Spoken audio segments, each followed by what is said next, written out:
On January 26, 1700, one of the biggest earthquakes in history hit off the coast of the United States. It had a magnitude of 9, which puts it in the top 10 most powerful earthquakes ever recorded. This earthquake triggered a huge tsunami and changed the coastline all the way from southern British Columbia down to northern California forever. Back then, the area wasn't very populated, but thanks to some clever research, scientists figured out exactly what happened that day by looking at old geological records, tree rings, and even some history from Japan. On the same day as the earthquake, a massive tsunami also hit Japan's eastern coast. For a long time, no one connected the two, but in the 1980s and 90s, researchers realized the tsunami in Japan had been caused by the earthquake in the Pacific Northwest. They were also able to pinpoint the exact day, January 26, 1700. They even found old trees in coastal Washington that had all perished around the winter of 1700, which matched up perfectly with the timing of the earthquake.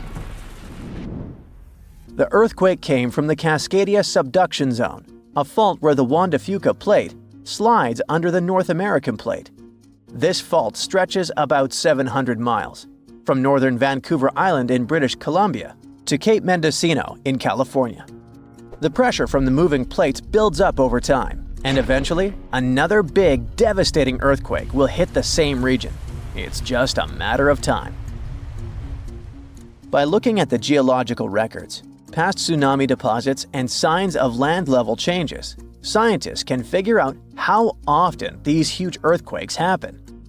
Emergency planners have been preparing for the next big quake, often calling it the big one.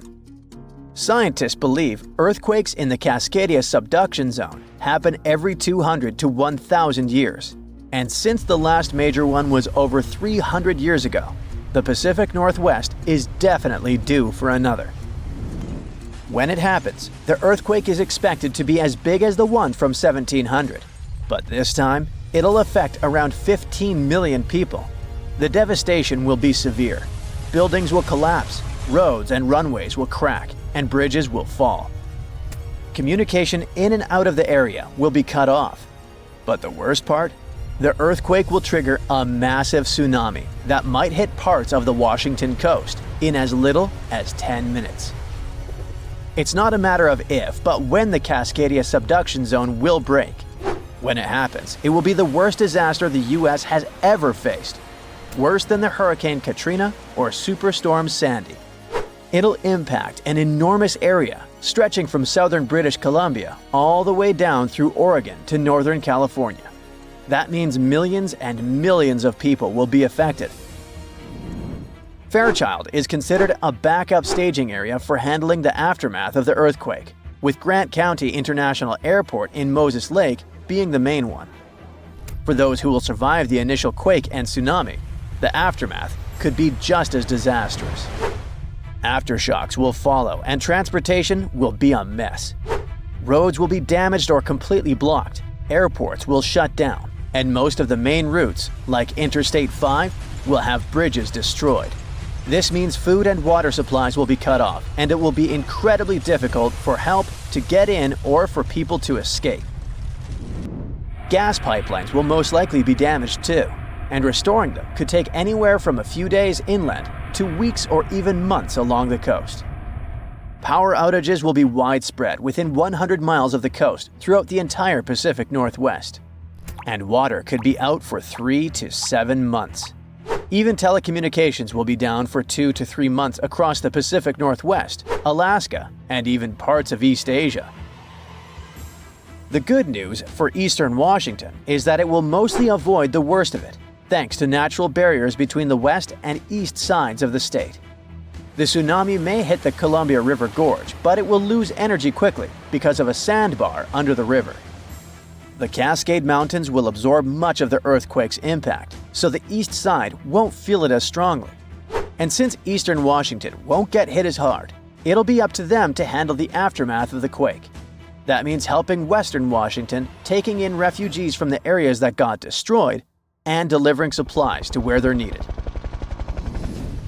Scientists have looked at other major 8.0 to 9.0 magnitude earthquakes like the ones in Chile in 1960, Alaska in 1964, and Sumatra in 2004, and Japan in 2011.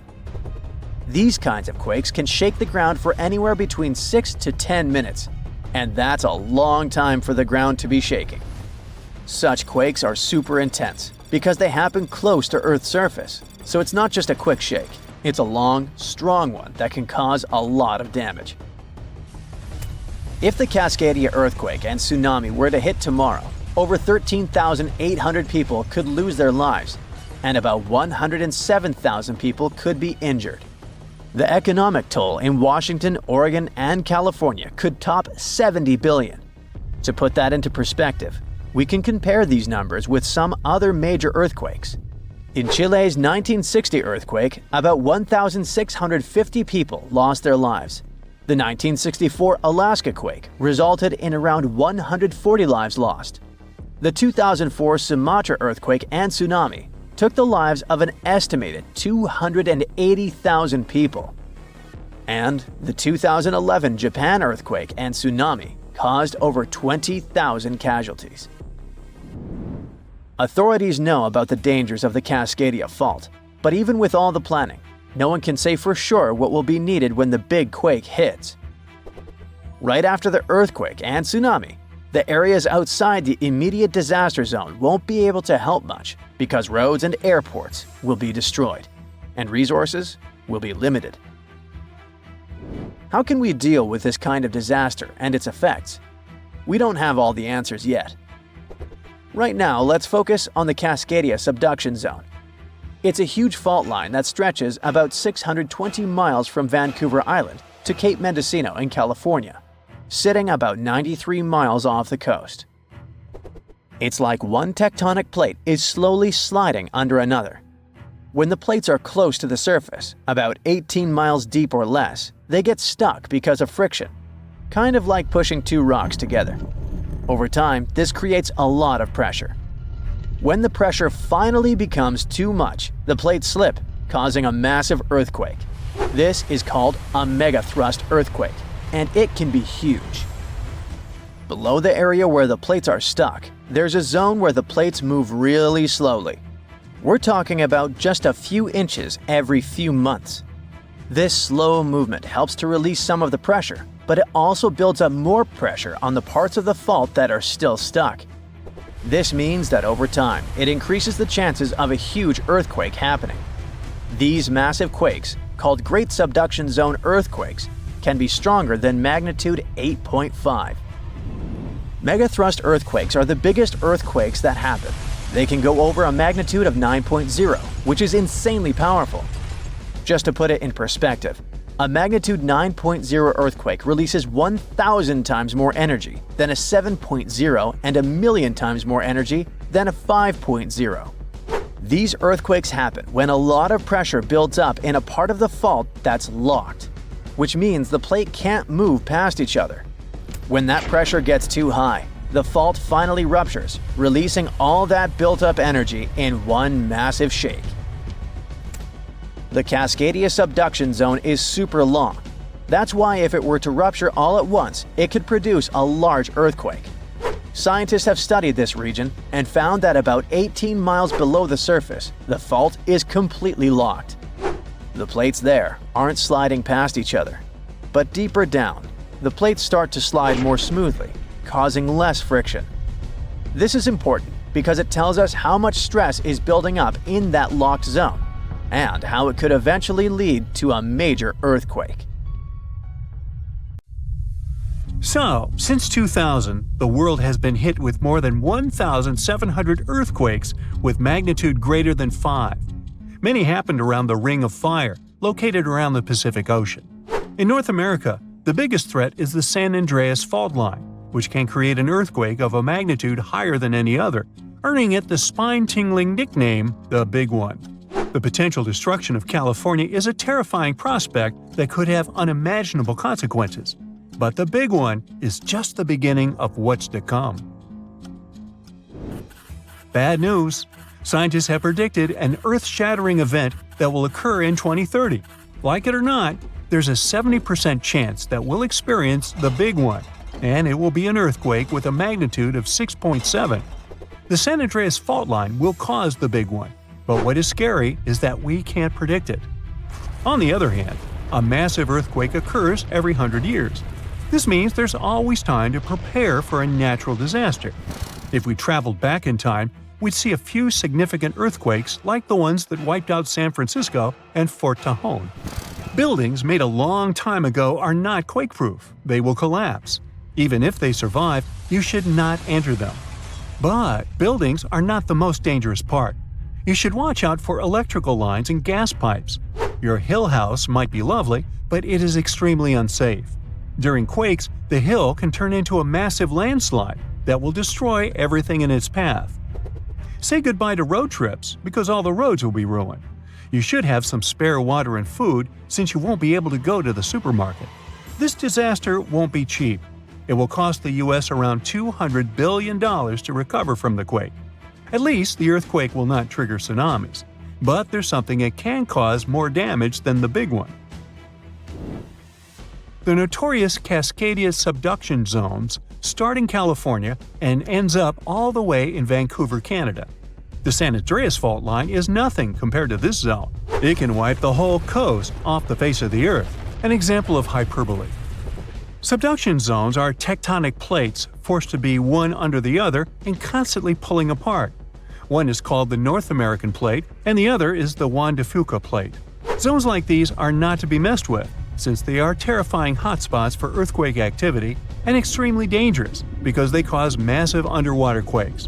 But they are underwater, so what can they do to us? Well, they can cause giant tsunamis, flooding cities, and destroying the coastline. Right now, the most active zone is the Ring of Fire. The Cascadia zone might be less active, but it is like a sleeping beast that can wake up and destroy everything in its path, causing a groundbreaking earthquake. The last time all this stress was released was in the year 1700.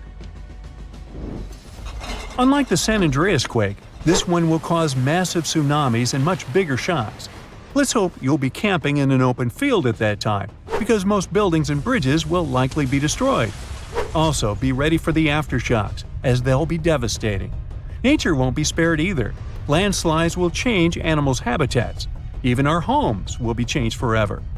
Luckily, there is a light at the end of the tunnel, and scientists are doing everything they can to ensure our safety. New rules are implemented. Every new building must be able to withstand massive shocks. They're developing modern warning systems, and every new infrastructure must follow strict quake-proof guidelines. The Juan de Fuca and the North American plates are locked together, but they won't stay like that forever. When they unlock, get ready for a massive shake. The closer you are to the epicenter, the more damage you'll experience. But even if you are lucky to be far away, you may still feel the ground shaking for some time. Now, if we compare the Cascadia subduction zone and the San Andreas fault, we'll see how much more dangerous the Cascadia zone is. In 1994, there was an enormous 6.7 magnitude earthquake in the Northridge area, close to the San Andreas fault. Sadly, many people didn't make it, and some were injured. Back then, buildings were not strong and earthquake-proof, and many of them were damaged. The Cascadia subduction zone can potentially cause a magnitude 9 earthquake. A magnitude 6 quake has the power of around 44 million pounds of dynamite, but a magnitude 9 has the power of 44 trillion pounds of dynamite. The strongest ever recorded quake was in Chile. Its magnitude measured 9.5, and it destroyed most everything. So let's say you've survived the quake, but the struggle is far from over. Soon after, a massive tsunami will strike, with waves that might reach up to 100 feet in some areas. That's so unlike the San Andreas earthquake, which can't produce any significant waves.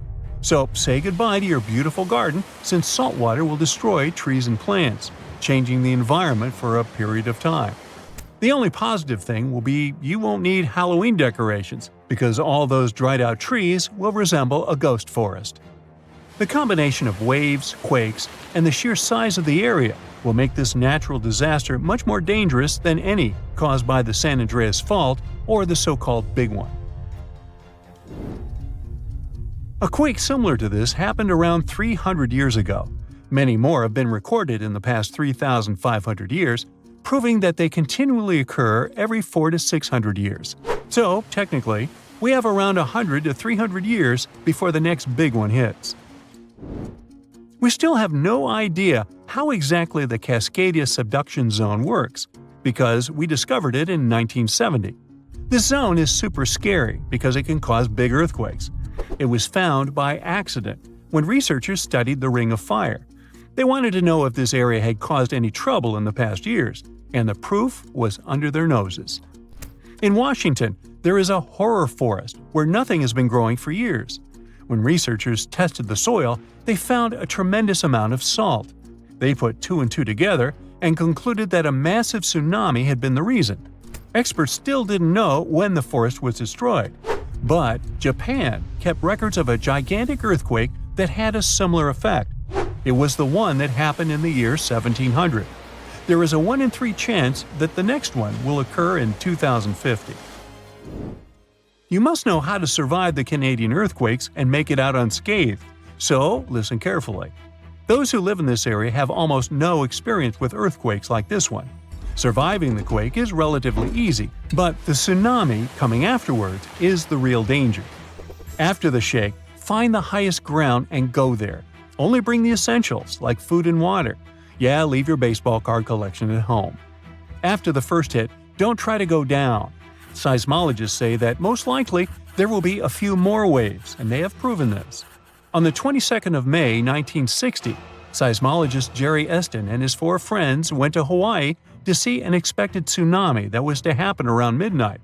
They set up their gear on Wailuku Bridge with an escape route planned. This bridge had been destroyed in the previous tsunami, but the new one was much taller and better. After midnight, the water was 4 feet above the average level. The second wave hit a half hour after midnight, and the water rose another 9 feet by 1 a.m. The water started going down and dropped by 7 feet, but the horror was far from over. Next, they saw a wave that was around 20 feet tall. This shows us that tsunamis are unpredictable, and we should listen to experts to stay safe.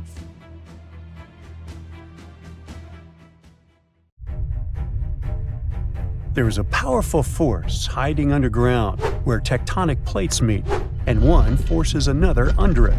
This happens in the Pacific and Indian Oceans. Strain builds over centuries. The tension is unbearable until the megathrust awakens. The Earth shakes with a magnitude that can exceed 9 points, more powerful than any other earthquake.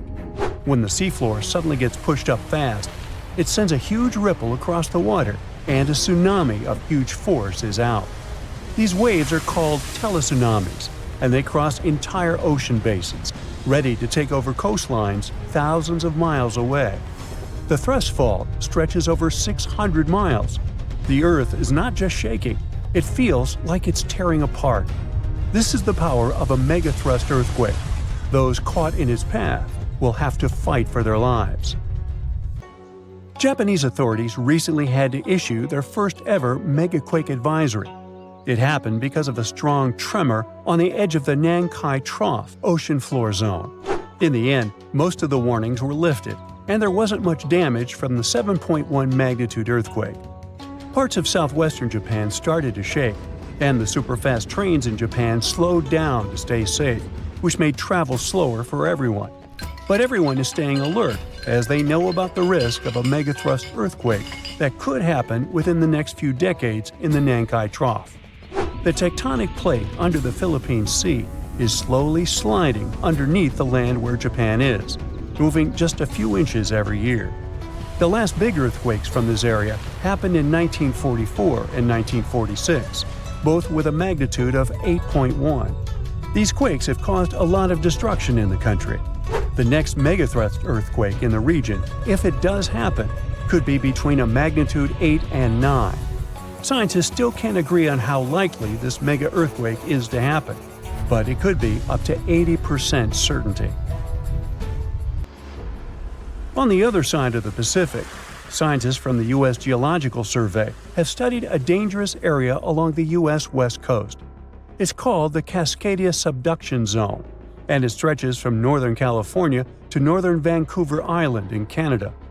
Over the past 14,200 years, there have likely been at least 30 big earthquakes in this region. One major quake happens every 500 years on average. But for a long time now, Cascadia has been quiet, and it worries scientists. They think this might be because the area is locked, meaning the tectonic plates are stuck together and building up a lot of pressure. Eventually, the part of the seafloor could suddenly break and move by several feet. The shaking would be just 5 minutes, but it would create a powerful tsunami as the seafloor shifts that would last for 10 hours. If it happens, it's going to be the worst natural disaster in the country's history, according to experts.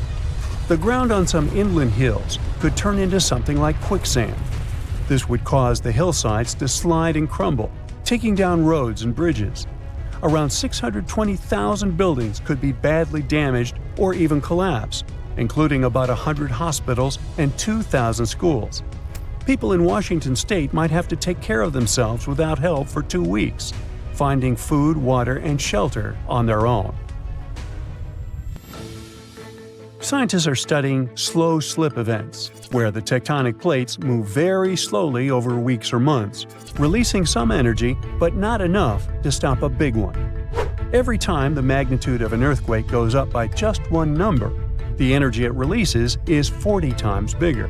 So we'd need about 1 million small earthquakes every day for 500 years straight to release the same energy as one huge magnitude 9 earthquake. But these small earthquakes might be clues that a bigger earthquake is coming. To better monitor the Cascadia Fault, experts are mapping the fault more accurately and adding better monitoring tools offshore. Scientists receive over $10 million to install seismic sensors and seafloor pressure gauges on a fiber optic cable off the coast of Oregon. The goal is to be ready to warn people and potentially save lives when a big earthquake strikes. A sharp megathrust earthquake happened in this part of the world in 1964. It went down in history as the Great Alaska Earthquake and had a magnitude of 9.2. It lasted for more than 4 minutes, making it the most powerful earthquake in the history of the U.S. and North America. The ground shook so hard that it caused huge cracks and landslides. In Anchorage, many houses, buildings, and roads were destroyed because they weren't built to handle such a big earthquake. In some places, the land was permanently changed. For example, the coastline near Kodiak and Hinchinbrook Island was lifted by 30 feet. In other areas, like Gerwood and Portage, the ground sank by 8 feet. They had to rebuild roads higher so they wouldn't be flooded by the tide. A huge 27-foot tsunami wiped out the entire village of Chiniga. Many coastal towns were heavily damaged, not just by the earthquake, but also by tsunamis and the fires that followed. After the main earthquake, there were thousands of smaller aftershocks for months. A moderate earthquake of magnitude 4.4 shook Los Angeles in August 2024. Once it was over, the LA Fire Department checked around the city and didn't find any major damage or anyone hurt. In the nearby city of Pasadena, which is close to the earthquake's epicenter, a water pipe burst inside City Hall and everyone had to leave the building. Thankfully, there was no danger of a tsunami. The best we can do to avoid panic in such situations is to be prepared. Japan is one of the places on Earth where earthquakes happen the most because it sits on the edges of 4 tectonic plates. Around 1,500 of these earthquakes each year are noticeable. Because of this, the people in Japan have learned to live with earthquakes. The 1950 law set a rule that buildings should be able to handle earthquakes up to a magnitude 7 without falling apart. An update 30 years later said that buildings should only have minor damage in such earthquakes and still work as usual. But if an earthquake is even stronger, the law says the building's main job is to not collapse and save people's lives. At the most basic level, buildings are made stronger with thicker beams, pillars, and walls so they can handle shaking better. Another technique is placing special pads made from materials like rubber at the base of a building. Some buildings are even built on thick layers of padding that separate them from the ground completely, which helps protect them during an earthquake. A skyscraper might sway back and forth a lot, moving up to 5 feet. To stop it from getting damaged, engineers can add something called dampers every second floor all the way to the top. These dampers are like giant bicycle pumps, but instead of air, they're filled with liquid. When the building shakes, the dampers push against the liquid inside them. Even though the liquid doesn't squish very much, it can still absorb some of the shaking. When they're building tall skyscrapers, engineers try to make the structure as simple and balanced as possible. This means having each floor the same height and placing the support columns evenly. But sometimes, architects who design skyscrapers don't want to make these compromises because they have creative ideas for how the building should look. Then they have to find compromise solutions. For example, Tokyo's Skytree Tower, one of the tallest buildings in the world, is designed in a futuristic style but also includes special features to protect it from earthquakes. It has a central pillar, like in traditional Japanese pagodas, and seismic dampers that help absorb the energy from an earthquake, keeping the building safe. The strongest earthquake ever to strike east of the Mississippi River that happened over 200 years ago was never over, according to some scientists. Most earthquakes last seconds to minutes, and the official record breaker so far is a silent one in Sumatra that was going on for 32 years. This slow slip event triggered a massive quake and a tsunami. So if it's true that the new Madrid earthquake is still sending aftershocks, we'll have a new top name for this sad list. The earthquake started in December of 1811 with a powerful quake in a sparsely populated part of northeast Arkansas. They felt the shaking almost 1,000 miles away in the White House, and the tower bells were ringing in Boston, even further away. It even made the mighty Mississippi flow backward for a few minutes over new waterfalls formed by shifted ground. The town of New Madrid, Missouri, completely disappeared in the disaster. The Earth wouldn't stay still until the end of January the following year, when things got serious again.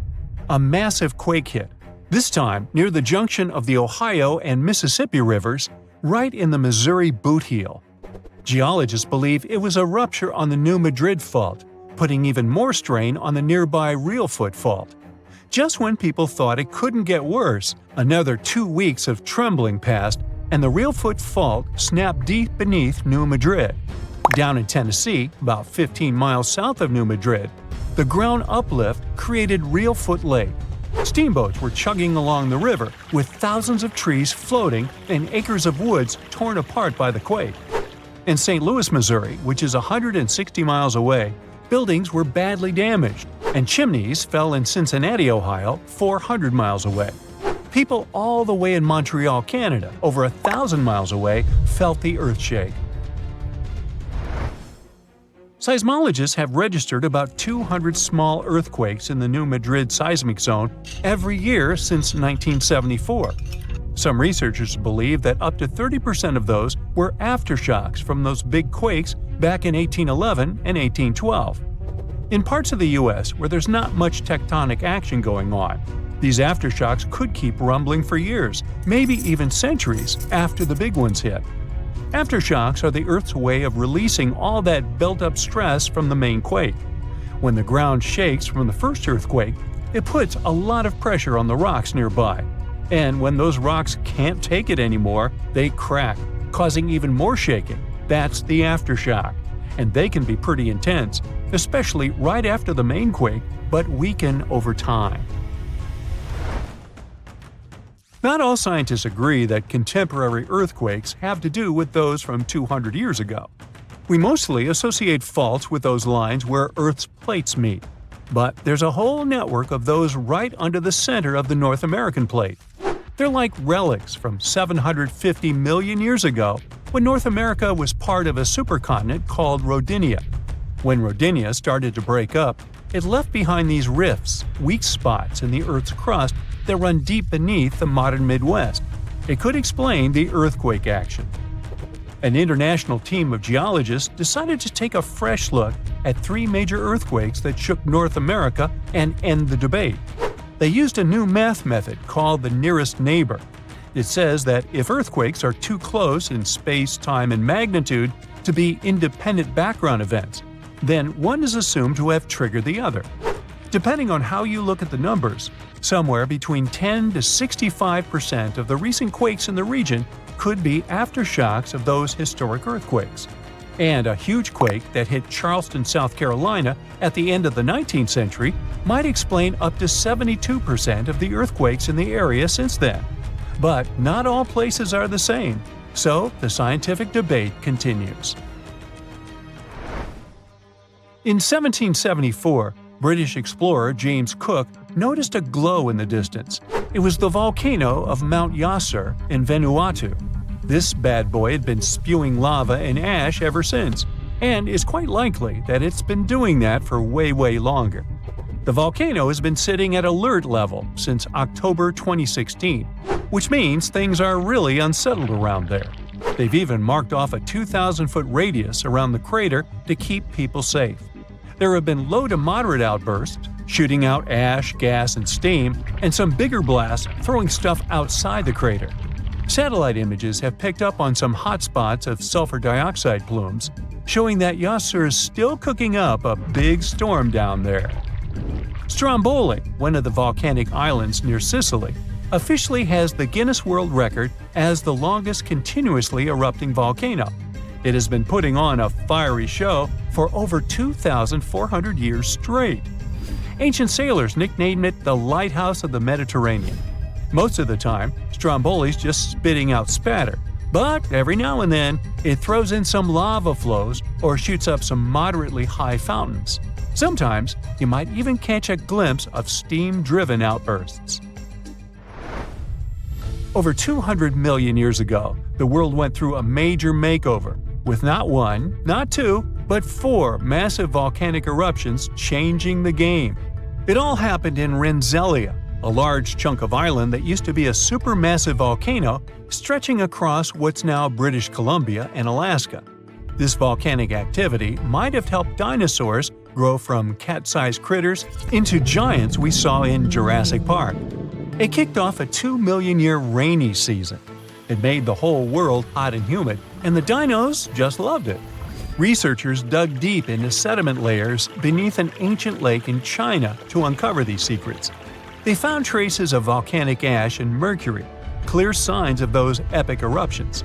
There were carbon signatures showing huge spikes in carbon dioxide levels, making the atmosphere toasty and the rain pouring down. It all happened in 4 separate pulses, each triggered by those monstrous volcanic blasts.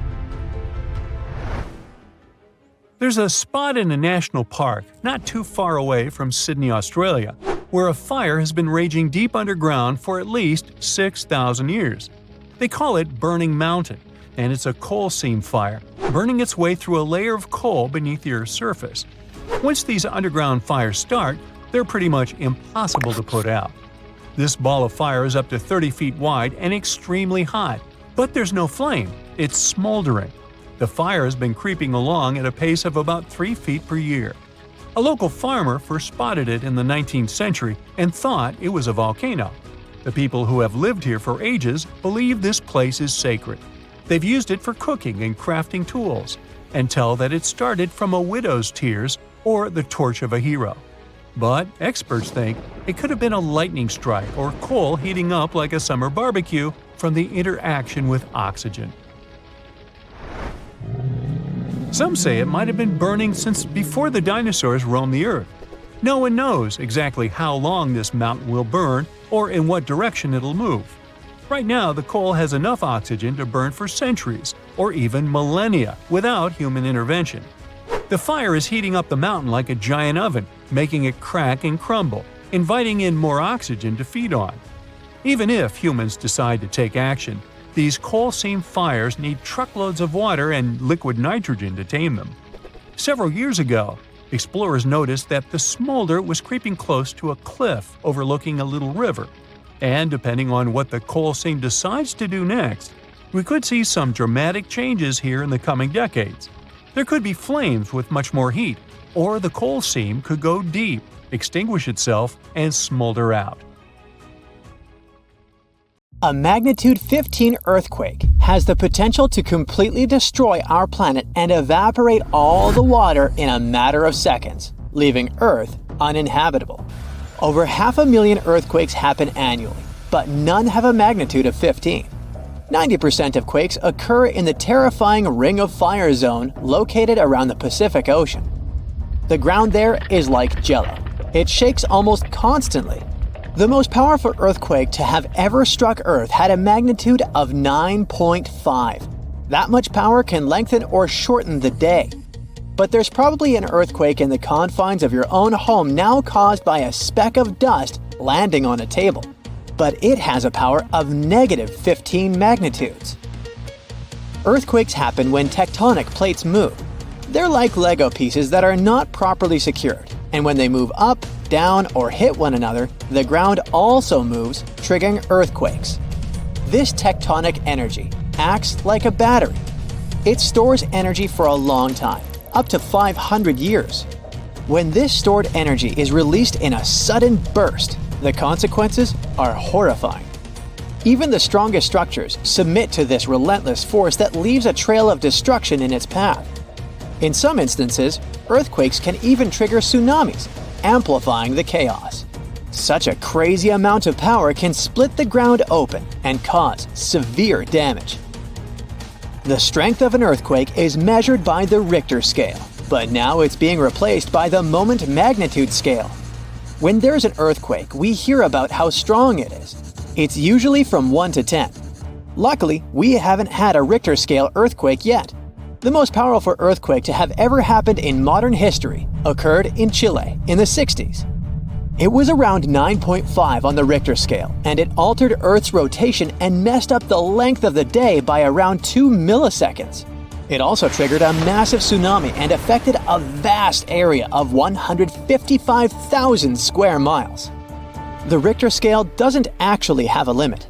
Still, anything above 25 doesn't need measuring, because if that ever happened, we would simply turn into dust, and nobody would care to measure this disaster.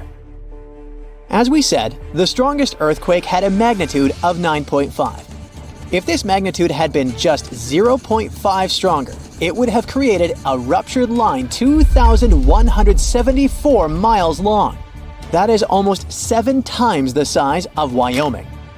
A magnitude 11 earthquake would create a crack halfway around the world.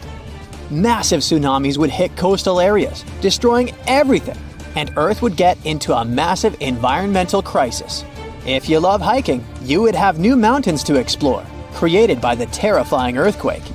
Even the temperature would increase because of volcanic eruptions and the resulting greenhouse gases. It would turn our planet into a hot oven. The safest places would be far away from any buildings, seas, oceans, and mountains where there would be a low chance of a landslide. Countries unprepared for earthquakes would be totally destroyed, and cities would turn into piles of rubble and dust. Going up on the Richter scale would only make things worse. But don't worry, an earthquake of that power is impossible. Earth's crust doesn't have enough energy to produce such earthquakes. But there is something that has much more power and can produce mega earthquakes. Asteroids are powerful enough to destroy our planet, as we all know from the dinosaur era. That asteroid was around 6 miles long, and it caused massive damage to the planet. It triggered earthquakes that shook the ground constantly for months. These terrifying quakes were about 50,000 times stronger than the Chile earthquake. They also triggered a tsunami that was 30,000 times more powerful than the Indian Ocean tsunami. And the latter was one of the most devastating tsunamis to have ever struck Earth. The earthquakes caused by the asteroid had a magnitude of 11, making it the most powerful and scariest natural disaster ever. And let's hope it stays that way. The Indian Ocean tsunami affected only certain areas of the world. Meanwhile, the asteroid tsunami affected every part of the world and had 33-foot-tall waves. Even if you had traveled to the most remote place on Earth, you wouldn't have been able to hide from this Grim Reaper. A 15-magnitude earthquake wouldn't be 15% stronger than the Chile earthquake. The scale doesn't work like that. It would be around 100 million times more powerful than a 9.5 magnitude quake. It could make all the water on Earth evaporate, leaving us devastated and without any H2O to survive. All ecosystems would collapse, all food chains would be broken, and only some super strong bacteria would probably survive the impossible. That is only a fraction of the frightening things that could happen. The ocean is like the AC for our planet. Without it, Earth would be super hot. The ocean also serves as a shield from the sun's powerful rays. It acts as a heat absorber and cools Earth. Scientists think that the most dangerous thing would be the inability of Earth's crust to survive the violent shakes of the 15-magnitude earthquake. If our planet miraculously survived and didn't turn into dust, there would be massive openings in its crust. The ground would become gelatinous. It would randomly move up, down, left, and right, and no building would survive that. Our civilization would be brought back to the Stonehenge era. Tectonic movements like this are devastating. A similar thing happened in Japan when tectonic plates moved 165 feet from each other and then snapped back together, creating a 9-magnitude earthquake. No place on Earth is immune to this bone-chilling natural phenomenon. Still, certain places have higher chances of being destroyed than others, like the Ring of Fire, where 90% of earthquakes happen. This is a place where earthquakes are almost everyday occurrences. The Ring of Fire is located in the Pacific Ocean. It forms a ring around the continents that surround the Pacific. There, several tectonic plates meet, creating highly unstable ground. To make the problem much more terrifying, 75% of active volcanoes are located in this area. 90% of dormant volcanoes are also there, making this place extremely dangerous. Scientists carefully study this region to find a way to predict when the next earthquake might strike. The Ring of Fire is not the only place at risk of earthquakes. In California, along the San Andreas fault line, 2 tectonic plates have been storing power for more than 200 years. The San Andreas Fault is 715 miles long and has the potential for a massive earthquake. This region has its fear of violent earthquakes like the one that happened in San Francisco in 1906. It had a magnitude of 7.8 on the Richter scale. Scientists' predictions are terrifying. They say that the chance of a 6.7 magnitude earthquake is very high in the area. If all hell starts to break loose, you should know how to survive. Avoid anything that might fall on you, like windows, closets, or unstable ceilings. The official phrase from emergency experts is drop, cover, and hold on. Stay low to the ground. Hide under something stable like a table, and remain there until the shaking stops. Make sure to stay in your shelter for another minute or two, just in case there are aftershocks or loose debris. Use your nose and smell for gas. If you do smell it, don't turn the lights on or do anything that might ignite it. Stay strong and be safe. You step on the surface of the moon. It's unusual. You definitely feel lighter here, and it's easier to walk. You decide to check out that obsessive idea of yours. Jump on Earth's natural satellite. And even despite your bulky spacesuit, you literally fly up into the air. Woohoo! Anyway, you continue your walk on the surface of the moon when you feel something strange. The ground under your feet is it shaking? It feels as if an earthquake has just started on the moon, but that's simply impossible. Or is it? Surprisingly, your gut feeling hasn't let you down this time. Moonquakes do exist. In fact, there are 4 types of moonquakes that are strong enough to be detected from a large distance. There are deep moonquakes occurring more than 430 miles below the surface. Then there are meteoroid impacts. Thermoquakes occur when the frigid lunar crust expands. It happens when the morning sun illuminates the satellite after a 2-week-long deep freeze lunar night. And there are also shallow moonquakes. They're the only ones that are similar to earthquakes on our planet. Shallow moonquakes happen 12 to 19 miles below the surface, and they're the most powerful and dangerous. Between 1972 and 1977, the Apollo seismic network recorded 28 such moonquakes, and some of them measured more than 5 on the Richter scale. On Earth, such an earthquake is strong enough to crack plaster and move heavy furniture. Plus, shallow moonquakes are very long-lasting in compared to earthquakes. Once they get going, they can continue for up to 10 minutes. As for the average earthquake, it typically continues for 10 to 30 seconds. Scientists are still not sure what causes shallow moonquakes, and even where exactly they occur. One of the theories is that moonquakes happen at the rims of large, relatively young craters that probably slump from time to time. Interestingly, the Moon and Earth aren't the only places where earthquakes occur. No, scientists have recorded quakes, tremors, vibrations, and shakes in other regions of our solar system too. Let's take Mercury, for example. A few years ago, scientists discovered that this planet was shrinking, and that's why it seems to be so tectonically active. Or Venus. This world is a tectonic puzzle for experts. At the moment, Venus has no tectonic plates, and it might have never had them. But its surface has folds and faults and looks as if it could have tectonic plates. On the other hand, these features might have appeared because of other processes, for example, volcanic activity. But even though we haven't observed any Venus quakes, scientists believe they could detect them since their vibration seems to ripple through the thick atmosphere of the planet. Now, Mars. We know for sure that this planet is seismically active. NASA's lander placed a seismometer on the surface of the red planet, and in 2019, it managed to measure its first Mars quake. After that, the lander continued to record quakes, but they were so weak that if they happened on our planet, they'd be completely covered by the background noise of Earth's oceans. But a space body doesn't have to be a full-fledged planet to have active tectonics. Let's take Pluto. This dwarf planet is geologically active at the moment. In 2014, NASA's New Horizons spacecraft was flying through the Pluto system when it recorded complex geological features on this dwarf planet.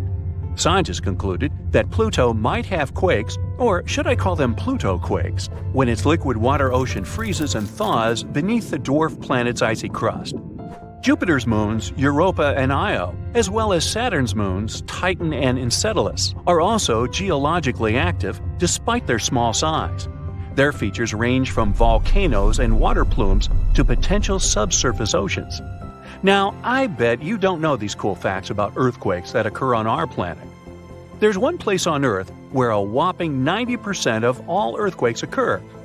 It's called the Ring of Fire, and it stretches around the Pacific Ocean from New Zealand all the way to South America. Looks to me more like a horseshoe. Anyway, experts claim that these countless earthquakes are caused by the abundance of volcanoes in that region and the constant movement of the tectonic plates. Around 500,000 earthquakes happen on Earth every year, but many of them occur very, very deep in the Earth's crust, and only special equipment can detect them. We feel around 20% of earthquakes, and only 100 of them can cause damage. The largest recorded earthquake occurred in Chile in May 1960. It was a magnitude 9.5 on the Richter scale. It was truly devastating. During that earthquake, seismographs detected and recorded seismic waves that traveled all over the world. They shook the planet for many days. As for the most powerful earthquake that occurred in the U.S., it was 9.2 and happened in Alaska. By the way, Alaska, along with California, is the most earthquake-prone state in the U.S. and one of the most seismically active regions in the world. A magnitude 7 earthquake occurs there almost every year. A mega-earthquake can actually shorten the length of a day for the entire planet. NASA claims that really large earthquakes can shift our planet's axis and, thus, change the duration of a day. Now, of course, you won't notice it since this change is measured in microseconds, and 1 microsecond is 1/millionth of a second. Scientists think that the 9.1 Sumatra earthquake, which occurred in 2004, shortened the day by 6.8 microseconds. Now, not even the best specialists can predict an earthquake. That's mostly because the mechanisms that trigger earthquakes are extremely deep underground. But these days, people have learned how to figure out a more precise time frame of when an earthquake might occur. Earthquakes can be triggered by volcanic eruptions or, let's say, meteor impacts, but most of them are caused by the movements of our planet's tectonic plates. Earth's surface consists of 15 to 20 constantly moving tectonic plates. Pressure increases when they shift, and this can make the crust of our planet break. San Francisco is moving toward Los Angeles right at this moment. The speed of its movement is about 2 inches per year. That's as fast as your fingernails grow. It's happening because the two sides of the San Andreas Fault, which is the continental fault extending 750 miles through California, are slipping past each other. So, in several million years, Los Angeles and San Francisco will be neighbors. Lakes, ponds, and canals become slightly warmer and start to stink before an earthquake. It happens because gases get released when tectonic plates shift. Most animals feel these signs and change their behavior. For example, scientists noted toads completely disappearing before an earthquake in Italy in 2009. But as soon as the natural disaster was over, they returned. Even after an earthquake is over, you might still see water sloshing around in your swimming pool. There's no need to worry. This is a phenomenon called a seiche. The water can keep sloshing around for hours after the earthquake is over. For example, the pool at the University of Arizona lost some water from a seiche caused by an earthquake in Mexico that occurred 1,200 miles away. On February 27, 2010, a massive earthquake started in Chile. It measured 8.8 on the Richter scale. As a result, Earth's crust in that region was ripped so dramatically that a city called Concepcion moved 10 feet to the west. Another earthquake resulted in the tallest mountain in the world, Everest, shrinking by 1 inch. It happened in 2015 when a magnitude 7.5 earthquake caused several Himalayan mountains to decrease in size. The Japanese used to believe that earthquakes were caused by namazu, a giant catfish that lives submerged in the mud under the Japanese islands. The fish would thrash about, causing seismic activity. As for the ancient Greeks, they were sure that a powerful sea deity, Poseidon, produced earthquakes by hitting his trident against the earth when he was angry.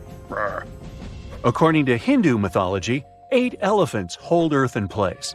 They are, in turn, balanced on the back of a ginormous turtle, standing on the coils of an even larger snake. And every time any of these animals moves, an earthquake occurs. An earthquake in Indonesia began in 1829 and lasted a mighty 32 years. It reached its climax in 1861 and hit a magnitude of around 8.5. It was caused by the tectonic plates below the island slowly clashing against each other. Researchers discovered that the quake had been building for some time after analyzing the coral in the area. They found it was being periodically exposed to the open air. That was caused by the gradual earthquake moving the land up and down. Scientists call these decades-long silent earthquakes slow slip events. A single lightning bolt can warm the air to around 54,000 degrees Fahrenheit. The heat makes the air expand quickly, creating a shock wave or boom, which we know to be thunder. There are close to 3 trillion trees on Earth. That translates to roughly around 422 trees for every person. Before humans, the number was nearer to 6 trillion. Almost 70% of the Earth's surface is covered by water, which on average is around 2.5 miles deep. 97% of Earth's volcanoes lie underwater, as well as the mid-ocean ridge, a massive mountain range that is over 40,000 miles long.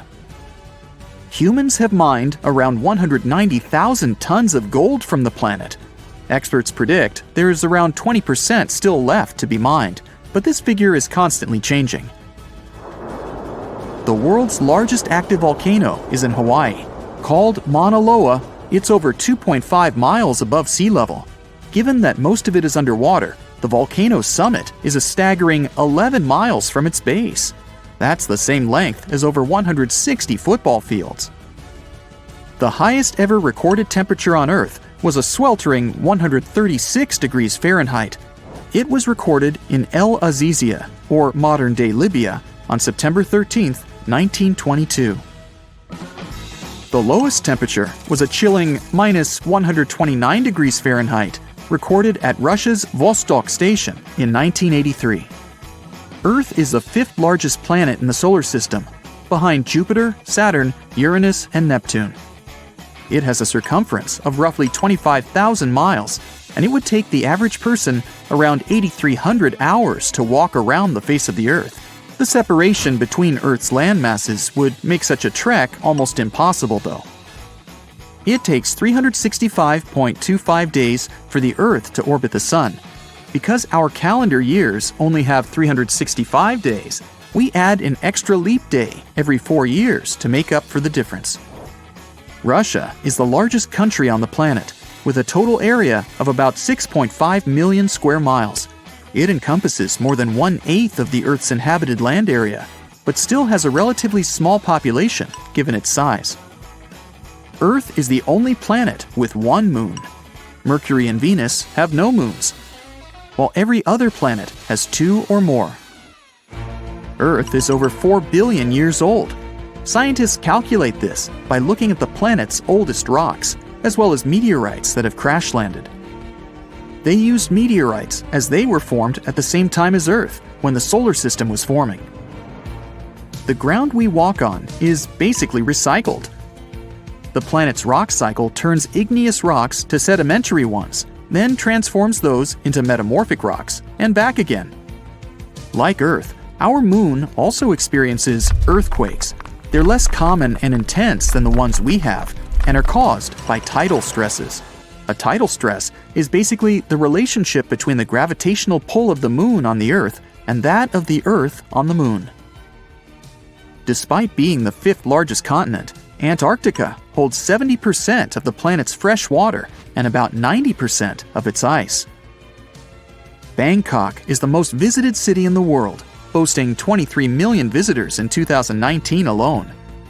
Paris, London, Dubai, and Singapore make up the other cities in the top 5. The lowest layer of Earth's atmosphere is called the troposphere and is the reason we have weather. Sunlight heats the planet's surface, which causes warm air to rise up to the troposphere. This air then expands and cools as the air pressure decreases and sinks down, where it is then warmed by the Earth again. Coral reefs are the largest living structures on the planet, with some even being visible from space. Coral reefs hold the most species per area of any of Earth's ecosystems, even more than rainforests. Earth got its name around 1,000 years ago, and it comes from the German word meaning the ground, but there's no evidence to show who actually named it. Of all the planets, Earth is also the only one which is not named after a Greek or Roman deity. The deepest point of the ocean is the Mariana Trench. It's a whopping 7 miles below sea level. Coastlines cover about 20% of U.S. land, but are home to more than 50% of the U.S. population. The Earth isn't actually a sphere. It's more like a squished ball that bulges at the equator. The bulge is caused by the force of the Earth spinning, which makes the north and south poles slightly flat. The Earth spins on its axis, which is basically an imaginary straight line. Earth has seasons because the axis is tilted, causing the sun's rays to hit different parts of the planet more directly, depending on the time of year. If the sun was as tall as a standard door, the Earth would be around the size of a nickel. The Earth's rate of rotation is gradually decreasing. It's happening so slowly that it would take as much as 140 million years for the length of a day to increase to 25 hours. Get equipped for any season with brand new Brightside merch. Click the link and grab your print. The biggest animal on Earth is the Antarctic blue whale. It can reach lengths of 100 feet and weigh up to 400,000 pounds, which is around the same as 33 elephants. The temperature at the center of the Earth is around the same as the surface of the Sun, at almost 10,000 degrees Fahrenheit. Earth is around 10,000 times older than humans. Earth is around 4.5 billion years old, whereas humans have been around for, at most, 450,000 years. There are around 34,000 known species of fish.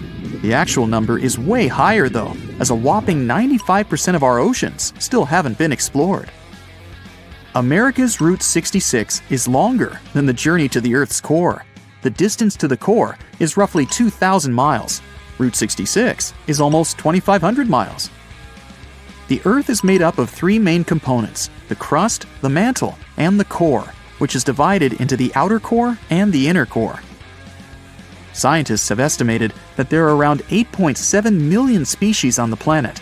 Out of this, between 1 to 2 million of these species are animals. But roughly 86% of land species and 91% of fish have yet to be discovered by humans. Ancient astronomers used to think that the Earth was the center of the universe. For 2,000 years, they believed the Earth to be static, while other bodies traveled in orbit around us. In 1543, Copernicus published his sun-centered model of the solar system. Earth is the densest planet in the solar system.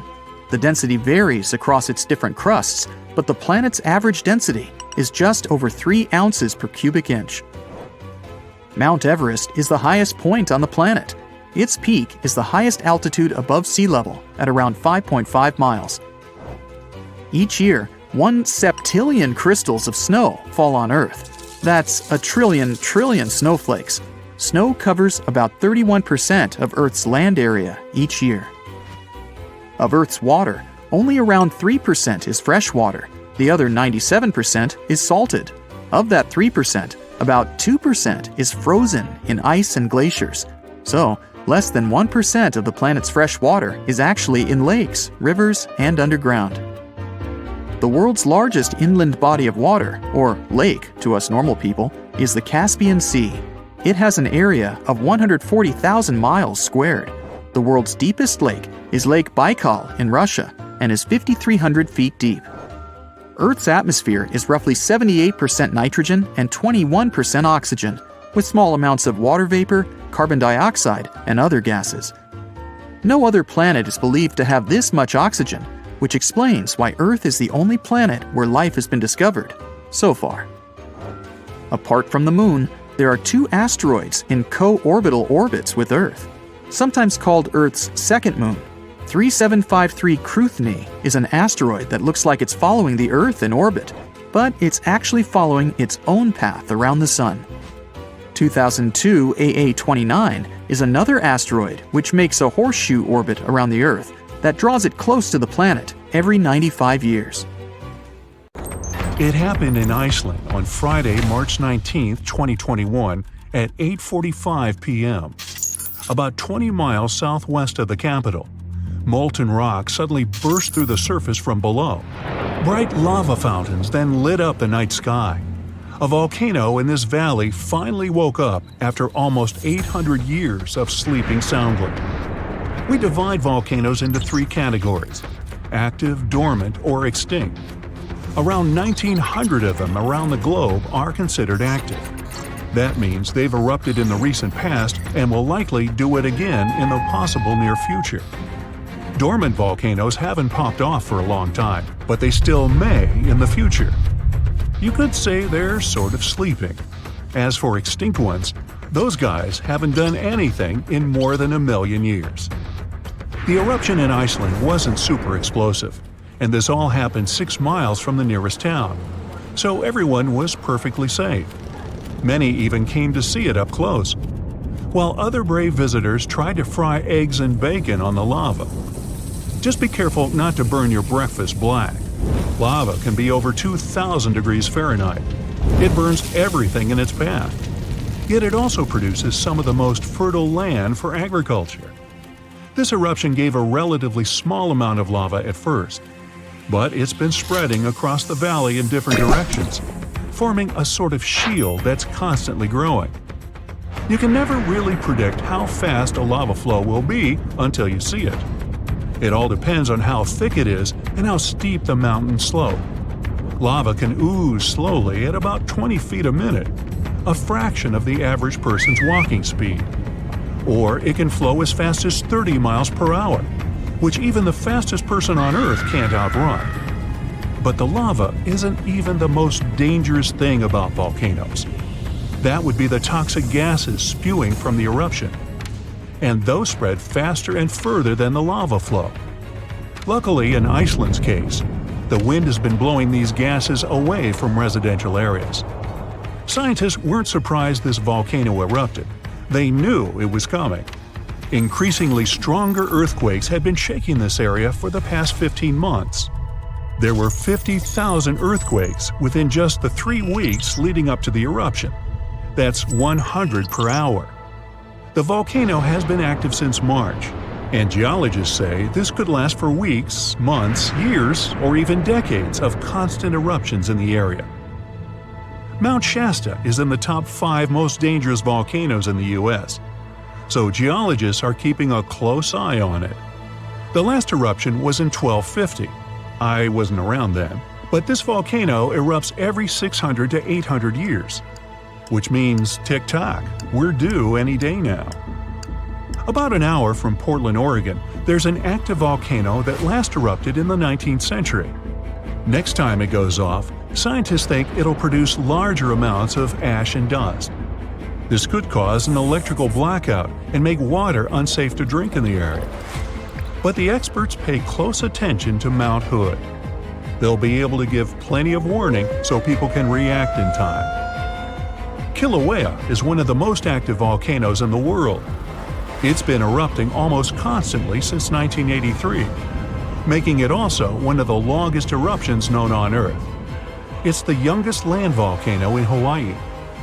Volcanoes can take thousands of years to form, but others can pop up practically overnight. A volcano in Mexico just erupted in an open field in 1943 and started growing from there. Within a year, it was almost 1,500 feet tall.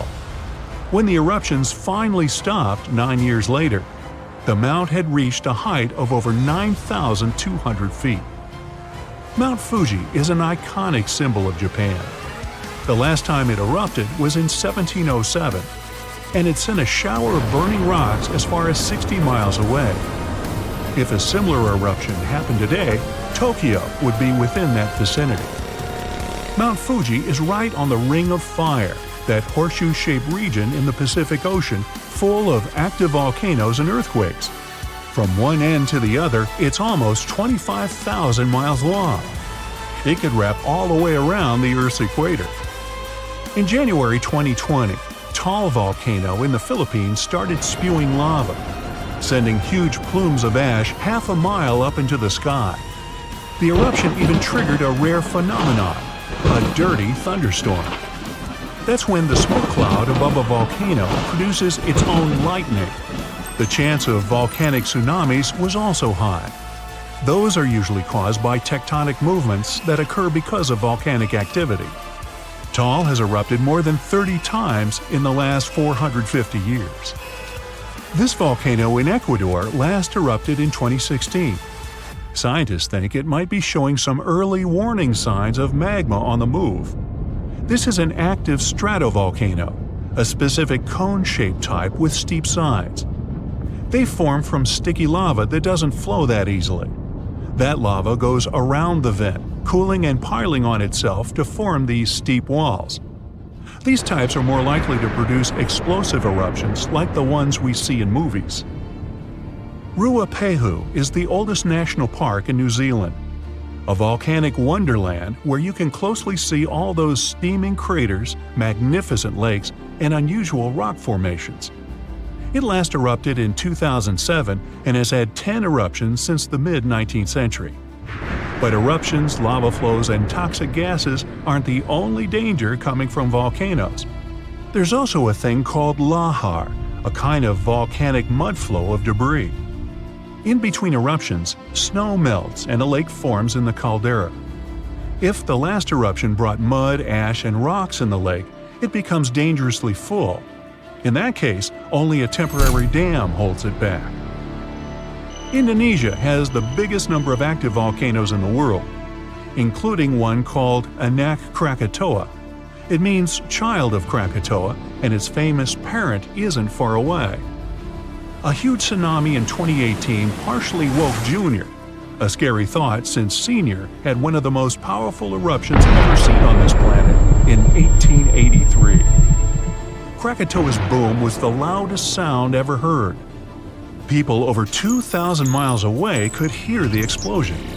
The sound wave circled the globe 7 times, and scientists say it's hard to predict this volcano's eruption patterns. Mount Yasur in Vanuatu is one of just a few volcanoes in the world where you can see a lava lake. Tourists even go there to peer over the edge and get a look at the burning, bubbling lake below. Well, except for when the volcanic activity goes to levels 3 and 4 out of 5. That means there are more intense earthquakes, volcanic tremors, or steam, gas, or ash ejections. Then this place is off limits because, duh. This volcano in the DR Congo has the most active and largest lake volcano in the world. And all that lava is unusually fluid, meaning it travels faster and further than the stuff coming out of most volcanoes. It's certainly not amongst the tallest ones, but Ethiopia's Erta Ale is unique in that it has a lava lake almost constantly, which is pretty rare. The locals call it a smoking mountain because its lava lake often causes eruptions. This volcano is near the Danakil Depression, one of the hottest places on our planet. Merupi has been erupting on a regular basis since the mid-16th century. This volcano helps scientists do crucial research on how eruptions work and how they can warn people in time. After it was dormant for a while, this volcano in central Mexico sprang back to life in 1994. Ever since then, it's been producing huge mud flows and strong explosions in unpredictable intervals. In the past, enormous eruptions coming from this giant buried entire cities in pyramids. Imagine staying in a hotel and waking up to the magnificent view of a massive volcano covered in glowing rivers of lava and clouds of ash. When it lets off heat, visitors to this area in Guatemala take a chance to roast some marshmallows there. One of the most active volcanoes on Earth is on a small island north of Sicily.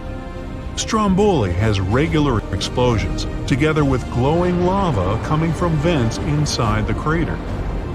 Not too far away is Etna, Europe's most active volcano and one of the biggest continental ones in the world. By the way, Earth definitely isn't the only planet with volcanoes. The largest one in our solar system is on Mars. It would cover the entire state of Arizona, and it rises nearly 3 times higher than Mount Everest. Ooh, don't look down.